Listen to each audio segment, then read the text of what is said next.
தமிழ்நாட்டிற்குள் கர்நாடக கொடியோடு வாகனங்கள் வருவது என்பது பிரச்சனையே கிடையாது. கர்நாடக கொடியோடு வருகிற அந்த வாகனங்களில் வருபவர்கள் தமிழர்களை கெட்ட வார்த்தையில் திட்டி, தமிழர்களுக்கு எதிரான கன்னட கோஷங்களை போட்டு, தமிழ்நாட்டில் எவ்வளோ தகராறு நடக்குது, எவ்வளோ அடிச்சடி சண்டைலாம் நடக்குது, எல்லாத்துக்கும் கேஸ் போட்டுக்கிட்டு எல்லாத்துக்கும் அவங்களை தூக்கி சிறையிலேயே வச்சிட்டு இருக்காங்க. ஆனால் இந்த விஷயத்தில் திமுக அரசு ஏன் அவரை தூக்கி சிறையில் வைக்கிறாங்க அப்படின்னா, கேஸ் போட்டு அவங்க சிறையில் வைக்கிறாங்க அப்படின்னா, தமிழர்களுக்கும் கன்னடர்களுக்கும் இடையிலான பிரச்சனையை ஊதி பெருக்க வேண்டும் என்பது தெலுங்கு திமுக அரசினுடைய சதித்திட்டமாக இருக்கிறது. அது ஒரு சூழ்ச்சியாக இருக்கிறது. ஏன் அந்த சூழ்ச்சி இவர்கள் செய்ய வேண்டும் அப்படிங்கிறத தான் நான் விளக்கி சொல்ல வந்திருக்கேன். என்னன்னா, அந்த கன்னட கொடியின் முன்பு சிலம்பரசன் மண்டியிட்டு வணங்குவது போன்ற அந்த புகைப்படத்தெல்லாம் நாங்கள் நம்பலை. ஏனென்றால் சிலம்பரசன் அப்படிப்பட்ட ஆள் கிடையாது. என்னதான் அடிச்சு நீ உதைச்சாலும் சரி. கேபிஎன் நிறுவனத்தினுடைய கிட்டத்தட்ட 50க்கும் மேற்பட்ட பேருந்துகள், தமிழ்நாட்டு நிறுவனம், அது தமிழர்களால் நடத்தப்படுகிற ஒரு நிறுவனம், 50க்கும் மேற்பட்ட நிறுவனங்கள் தீ வச்சு கொளுத்தினாங்க. அவங்க மேலாம் கர்நாடக அரசு எதுவும் நடவடிக்கை எடுக்கல. ஆனால் ஒருத்தர் அடிச்சிட்டாருன்னா உடனே தமிழ்நாடு அரசு, தமிழ்நாடு காவல்துறை உடனே நடவடிக்கை எடுத்து உடனே கைது செஞ்சு உடனே உள்ள அனுப்புறாங்க. அப்படின்னா என்ன அர்த்தம்? கன்னட அரசியலையே ஆதிக்கம் செய்து கொண்டிருப்பவர்கள், அங்கே இருக்கக்கூடிய வட்டால் நாகராஜ் போன்ற தெலுங்கு ஆதிக்க சக்திகள் தான் கன்னடர்களையே வழிநடத்தி கொண்டிருக்கிறார்கள். யார் கன்னடர்கள் யார் தெலுங்கர்கள் என்று பிரித்து பார்க்க தெரியாத ஒரு அவல நிலையில், அறியாமையில் தான் கன்னட ஏமாளிகளே இன்னமும் இருந்து கொண்டிருக்கிறார்கள். மொழிவாரி மாநிலம் என்கிற அந்த பகுதியிலெல்லாம் இழந்தோம். இன்றைக்கு இருக்கிற இந்த சென்னை திருத்தணியை கூட தெலுங்கர்கள் அபகரித்து கொண்டு போயிருப்பார்கள். மார்ஷல் நேசமணி நாடார் ரத்தம் சிந்தி போராடாவிட்டால் மலையாளிகள் அபகரித்திருப்பார்கள். மிகப்பெரிய ரத்த கரை படிந்த வரலாறு அது. நம்ம பண்ணை இயற்கை அங்காடி. தொடர்புக்கு 87 54 44 92 99. உலகில் எங்கு பிறப்பினும் தமிழ் கற்கலாம், கற்பிக்கலாம். ஔவையார் பாடசாலை.org. ஈரோட சேர்ந்த சிலம்பரசன்றவருடைய கைது. ஈரோட்டில் நடந்த அந்த சம்பவத்தை நான் எப்படி பார்க்குறேன் அப்படிங்கிற என்னுடைய பார்வையை முதல்ல சொல்லிடுறேன். அப்போ தான் இந்த பிரச்சனையை தமிழக அரசு எப்படி அணுகியிருக்கலாம், எப்படி அணுகியிருக்க வேண்டும் அப்படிங்கிறத நான் விலக்கி சொல்ல முடியும். உதாரணத்திற்கு, தமிழ்நாட்டிற்குள் கர்நாடக கொடியோடு வாகனங்கள் வருவது என்பது பிரச்சனையே கிடையாது. இப்போ பாகிஸ்தானில் கிரிக்கெட் நடக்குது, இந்திய ரசிகர்கள் இந்திய கொடியோடு போகிறாங்க. அங்கே இந்திய வீரர்களை சிக்ஸர் அடிக்கிறாங்க, விக்கெட் எடுக்கிறாங்க, உடனே இந்திய கொடியை காட்டுறாங்க. அதேமாரி இந்தியாவில் கிரிக்கெட் நடக்குது, பாகிஸ்தான் ரசிகர்கள் பாகிஸ்தான் கொடியோடு இங்கே கொடியை காட்டுறாங்க. ஒரு நாட்டுக்கும் இன்னொரு நாட்டுக்கும் இடையிலேயே அந்த நாட்டினுடைய கொடியை கொண்டு வர முடியும் என்கிற பொழுது, ஒரு நாட்டிற்குள் கன்னடர்கள் என்கிற ஒரு தேசிய இனத்தை சேர்ந்தவர்கள் தமிழ்நாட்டிற்குள் அவர்களது கொடியோடு வருவது என்பது இங்கே பிரச்சனையே கிடையாது. இல்லை, குறுக்கிறதுக்கு மன்னிக்கணும். இப்போ நீங்கள் சொன்ன விஷயம் விளையாட்டு சம்பந்தமான விஷயம். அதில் ரெண்டு நாடுமே கலந்துக்கும். இந்தியா வெஸ்ட் பாகிஸ்தான் மாதிரி 2 பேருமே அதில் ஆடுவாங்க. இவங்களுக்கு உண்டானவங்களும் வருவாங்க, அவங்களுக்கு உண்டானவங்களும் வருவாங்க. அப்போ அந்த கொடி எடுத்துகிட்டு வருது அது வேற. இவங்க வந்தது கோயில் சம்பந்தப்பட்ட ஒரு பிரயாணத்தில் தான் இவங்க இருக்காங்க. இதுக்கு கர்நாடகா கொடியை கட்டிட்டு வரணுன்ற அவசியம் இல்லைல்ல. அந்த எந்த கோயிலுக்கு போகிறீங்களோ அந்த பேனர் வைக்கலாம், அந்த சாமி படம் போட்ட விஷயங்கள் வைக்கலாம், அது சம்மந்தமாக நீங்கள் கோஷம் போடலாம், அதெல்லாம் பண்ணலாமே. அதை விட்டு இந்த கர்நாடகா கொடியை கட்டிட்டு வரணும். உள்ளே வந்ததுக்கப்புறம், தமிழ்நாட்டுக்குள்ளே வந்ததுக்கப்புறம் ஒரு தமிழர் கேட்கும் போது அவமரியாதையாக அவரை நடத்தணும், பேசணும், அதெல்லாம் புரியுது. அவசியம் இல்லாத விஷயம் தானே. அதாவது கர்நாடக கொடியை கட்டி கொண்டு தான் அவர்கள் கோயிலுக்கு வரணுங்கிற அவசியம் அவங்களுக்கு இல்லை. ஆனால் அவங்க கட்டிட்டு வராங்க, அவங்களுடைய இனப்பற்று அவங்க காட்டுறாங்க. இப்போ பிரச்சனை என்னன்னா, கர்நாடக கொடியோடு வருகிற அந்த வாகனங்களில் வருபவர்கள் தமிழர்களை கெட்ட வார்த்தையில் திட்டி, தமிழர்களுக்கு எதிரான கன்னட கோஷங்களை போட்டு, அதை வீடியோ எடுத்து அதை எடுத்துகிட்டு போய் கர்நாடகாவில் காட்டி, பாத்தியா நான் தமிழ்நாட்டில் கன்னட கொடியோடு போயிட்டு தமிழர்களை இந்த அளவுக்கு நான் கோஷம் போட்டு வந்திருக்கேன்னு அது ஒரு வீர தீர சூர செயல் போல அங்கே போட்டு காட்டுவது என்பதுதான் இங்கே சிக்கலாகிறது. இது மாதிரியான சிக்கல்கள் வருகிறது. எனவே கன்னட கொடியை கீழே இறக்கு என்றுதான் சிலம்பரசன் அவர்களும் இன்னொரு தோழர் அப்துல் மாலிக் என்கிற இன்னொரு தோழரும் அதை கேட்குறாங்க. கேட்கும்போது அது ஒரு வாய் தகராறாவது, அவர் அந்த ஓட்டுநரை அடிச்சிடுறாரு. ஆனால் இந்த பிரச்சனையில் தமிழக காவல்துறை என்ன செஞ்சிருக்கலாம்னா, 2 பேரும் சமாதானமாக பேசி அனுப்பிச்சிருக்க முடியும். தமிழ்நாட்டில் எவ்வளோ தகராறு நடக்குது, எவ்வளோ அடிச்சடி சண்டைலாம் நடக்குது, எல்லாத்துக்கும் கேஸ் போட்டுக்கிட்டு எல்லாத்துக்கும் அவங்களை தூக்கி சிறையிலேயே வச்சிட்டு இருக்காங்க. ஆனால் இந்த விஷயத்தில் திமுக அரசு ஏன் அவரை தூக்கி சிறையில் வைக்கிறாங்க அப்படின்னா, கேஸ் போட்டு அவங்களை சிறையில் வைக்கிறாங்க அப்படின்னா, தமிழர்களுக்கும் கன்னடர்களுக்கும் இடையிலான பிரச்சனையை ஊதி பெருக்க வேண்டும் என்பது தெலுங்கு திமுக அரசினுடைய சதித்திட்டமாக இருக்கிறது. அது ஒரு சூழ்ச்சியாக இருக்கிறது. ஏன் அந்த சூழ்ச்சி இவர்கள் செய்ய வேண்டும் அப்படிங்கிறத தான் நான் விளக்கி சொல்ல வந்திருக்கேன். என்னன்னா, இன்னைக்கு தமிழ்நாட்டில் தமிழனாகிய எடப்பாடி பழனிசாமி தமிழ்நாட்டினுடைய முதலமைச்சராக வர வேண்டுமா, தெலுங்கு ஸ்டாலின் தமிழ்நாட்டினுடைய முதலமைச்சராக நீடிக்க வேண்டுமா என்கிற கேள்வியை ஒரு அரசியல் பரப்புரையாக தமிழர் குடியரசுக் கட்சியை சேர்ந்த நாங்கள் மட்டுமல்லாது தமிழ்நாடு முழுக்க இருக்கக்கூடிய எங்களை போன்ற பல்வேறு தமிழ் தேசிய அமைப்புகள் பல்வேறு இடங்களில் தெருமுனை கூட்டங்கள், பொதுக்கூட்டங்கள், முகநூல், வாட்ஸ்அப், இப்படி பல பிரச்சாரங்களை, பல விதமான பரப்புரையை சத்தம் இல்லாமல், எந்த விதமான விளம்பரமும் இல்லாமல், ஊடக வெளிச்சம் இல்லாமல் தமிழ்நாடு முழுக்க ஒரு பரப்புரையை நாங்கள் செய்து வைத்திருக்கிறோம். தமிழ்நாடு மக்கள் தமிழன் எடப்பாடி பழனிசாமி முதலமைச்சராக வர வேண்டுமா தமிழ்நாட்டுக்கு, இல்லை தமிழ்நாட்டுக்கு ஒரு தெலுங்கு ஸ்டாலின் முதலமைச்சராக வர வேண்டுமா என்கிற சிந்தனையில் இருக்கிறார்கள். ஆக தெலுங்கு ஆதிக்க சக்திகளுக்கு எதிரான தமிழக மக்களின் சிந்தனையை கன்னட மக்களுக்கு எதிராக திசை திருப்பி விட வேண்டும் என்பதற்கான சூழ்ச்சி தான் இந்த கைது நடவடிக்கை.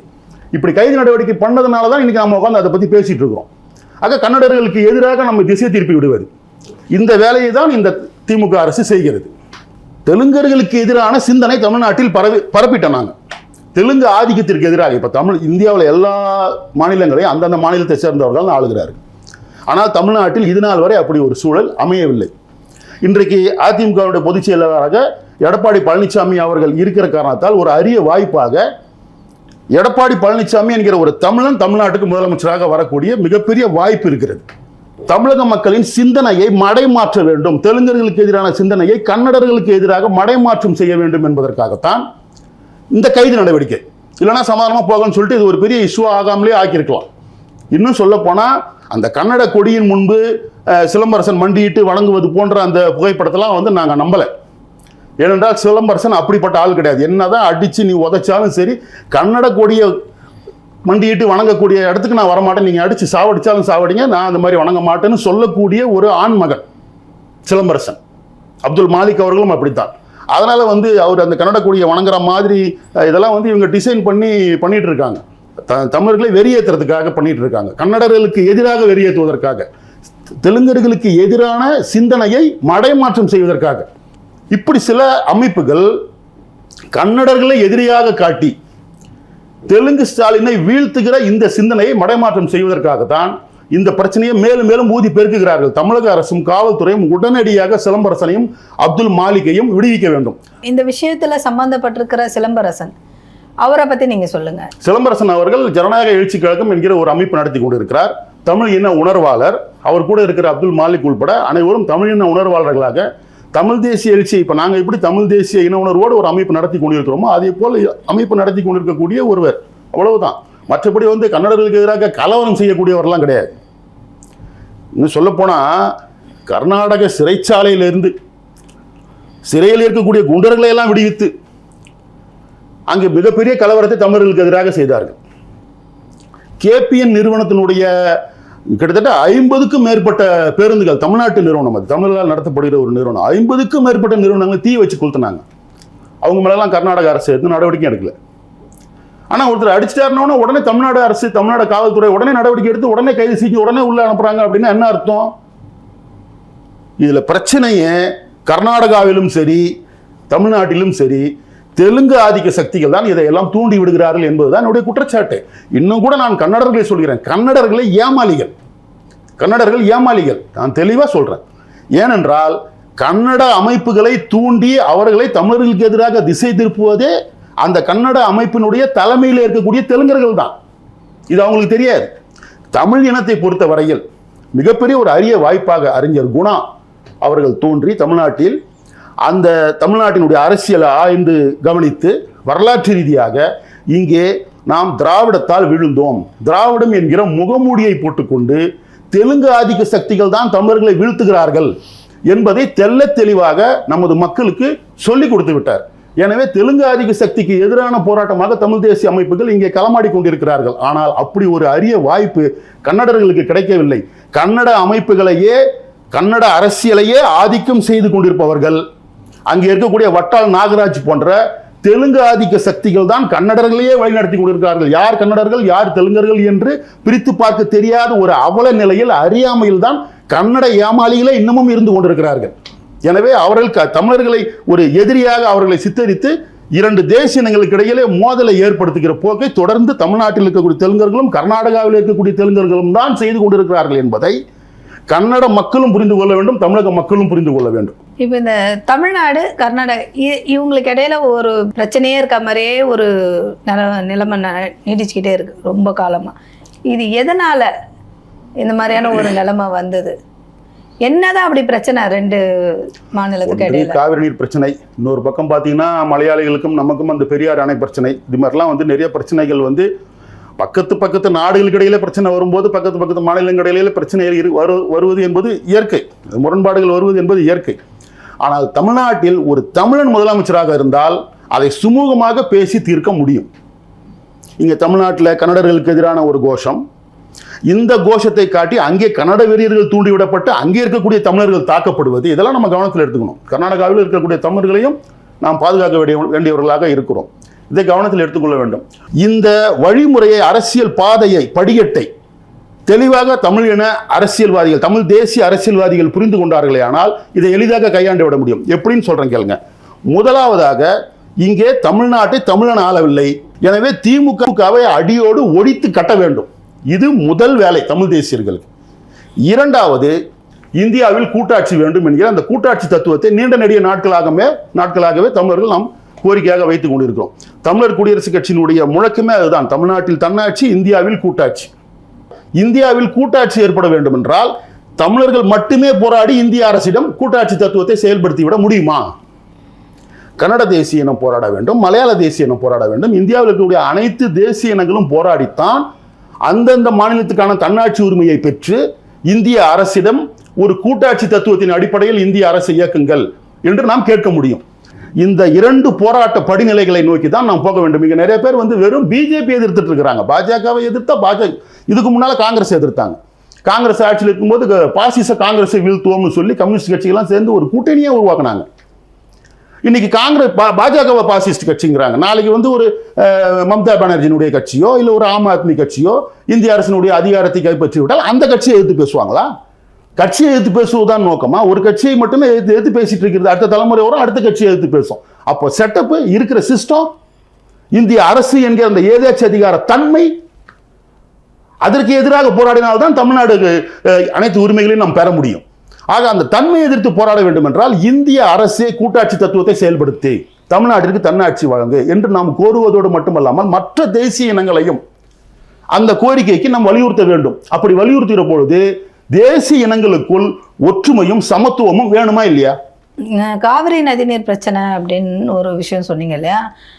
இந்த நதிநீர்ன்றது ஆரம்ப காலத்துல இருந்தே அது போறது தண்ணி போய் வந்துட்டு தானே இருக்கு, போய்கிட்டு தானே இருக்கு. இது எப்போ திராவிடம் வர்றதுக்கு முன்னாடி இந்த பிரச்சனை எப்படி இருந்தது, திராவிட வந்ததுக்கு அப்புறம் இந்த பிரச்சனை எப்படி மாறி இருக்கு? அதாவது மொழிவாரி மாநிலங்கள் அமைக்கப்படுகிற பொழுது காவிரி உற்பத்தி ஆகிற அந்த குடகு மாவட்ட மக்கள், அந்த குடகு மாவட்ட மக்களே நாங்கள் பெரும்பான்மை இங்கே தமிழர்கள் தான் இருக்கிறோம், அதனால எங்களை வந்து நீங்க தமிழ்நாட்டோட இணைச்சிருங்க, கர்நாடகாவோடு இணைக்க வேண்டாம்னு சொல்லி அந்த மாவட்ட மக்களே போராட்டம் நடத்தினாங்க. அதெல்லாம் வரலாறு. ஆனால் அன்றைக்கு இருந்த காங்கிரசும் திராவிட கட்சிகளும் அதை ஒரு பொருட்டாகவே மதிக்கல. அதை ஒரு பொருட்டாக மதித்திருந்தால் குடகு மாவட்டம் இன்றைக்கு தமிழ்நாட்டோடு இருந்திருக்கும், காவிரி உற்பத்தி ஆகிற இடமும் தமிழ்நாட்டில் இருந்திருக்கும், காவிரி பாய்கிற இடமும் தமிழ்நாட்டில் இருந்திருக்கும். அன்றைக்கு காங்கிரசும் திராவிட கட்சிகளும் செய்த துரோகம் குடகு மாவட்டத்தை நாம் இழந்தோம். இந்த துரோகத்தை என்னைக்கு அவங்க மறக்க முடியாது, மன்னிக்க முடியாது. இன்னும் சொல்ல போனா தமிழ்நாட்டில் இருக்கக்கூடிய பீர்மேடு, தேவிகுளம் போன்ற பகுதிகளை எல்லாம் நாம் இழந்தோம். மொழிவாரி மாநிலம் என்கிற அந்த பகுதிகளெல்லாம் இழந்தோம். இன்றைக்கு இருக்கிற இந்த சென்னை திருத்தணியை கூட மாப்போசி இல்லை என்றால், மங்களம் கிழார் இல்லை என்றால், இவர்களெல்லாம் அன்றைக்கு போராடி ரத்தம் சிந்தி போராடியதனுடைய விளைவாகத்தான் இந்த பகுதியில் கூட இன்றைக்கு தமிழ்நாட்டில் இருக்கிறது. இல்லாவிட்டால் இதையெல்லாம் தெலுங்கர்கள் அபகரித்துக் கொண்டு போயிருப்பார்கள். மார்ஷல் நேசமணி நாடார் ரத்தம் சிந்தி போராடாவிட்டால் இன்றைக்கு கன்னியாகுமரி மாவட்டத்தை மலையாளிகள் அபகரித்திருப்பார்கள். மிகப்பெரிய இரத்த கரை படிந்த வரலாறு அது. அப்படி அந்த மக்கள் ரத்தம் சிந்தி மார்ஷல் நேசமணி நாடார் அவர்கள் தான் அந்த கன்னியாகுமரியை மீட்டு கொடுத்தார்கள். இப்படியான இந்த மொழிவாரி மாநிலங்களில் இவர்கள் செய்த இந்த துரோகத்தை தொடர்ந்து அப்படியே அந்த காங்கிரசும் அந்த திமுகவும் தொடர்ந்து அப்படியே கடைபிடிக்கிறாங்க. காவிரி நீர் பிரச்சனையில் சுமூகமாக பேசியும் தீர்க்க முடியும், அல்லது ட்ரிபியூனல் அமைச்சிருக்காங்க, ட்ரிபியூனலுடைய சட்டத்தை செயல்படுத்த முடியும். இதையெல்லாம் வந்து காங்கிரஸ் அரசு மேலே இருக்கும்போது இவங்க வலியுறுத்த மாட்டாங்க, கூட்டணி கட்சியில் இருக்கும்போது வலியுறுத்த மாட்டாங்க, வேற ஒரு கட்சி இருக்கும்போது அதுக்காக பெருசாக போராடுற மாதிரி காட்டுவாங்க. இது அனைத்துமே மொழிவாரி மாநிலங்கள் அமைக்கப்பட்டதற்கு பிறகு கர்நாடகாவிலே விவசாய நிலங்களை விரிவுபடுத்தினார்கள். இவங்க என்ன பண்ணாங்க, விவசாய நிலங்கள் எல்லாத்தையும் ஃபிளாட் போட்டு வித்தாங்க. அப்போ எங்களுக்கு இந்த தண்ணி பத்தல என்று அந்த மக்கள் கோருகிற நிலைமைக்கு அவங்க வராங்க. எங்களுக்கு இவ்வளவு தண்ணி வேணும் என்று கேட்கிற நிலைமைக்கு நாம் வரோம். இது ஒரு முரண்பாடு. இது முரண்பாடுகளை அனைத்தையும் பேசி பேசி பேசி பேசி தீர்த்து பார்த்தோம், பேசி முடிக்க முடியவில்லை. எனவே தீர்ப்பு வருகிறது. ட்ரிபியூனலுடைய தீர்ப்பு வந்ததுக்கு பிறகு ட்ரிபியூனல் தீர்ப்பை மதிக்க வேண்டும் என்று வலியுறுத்த வேண்டியது தமிழக அரசு. அவங்க செய்ய மாட்டேங்கிறாங்க, அதுக்கான ஒரு அழுத்தம் கொடுக்க மாட்டேங்கிறாங்க. ஏனென்றால் இது தமிழ்நாடு, ஆளுபவர் தெலுங்கர்.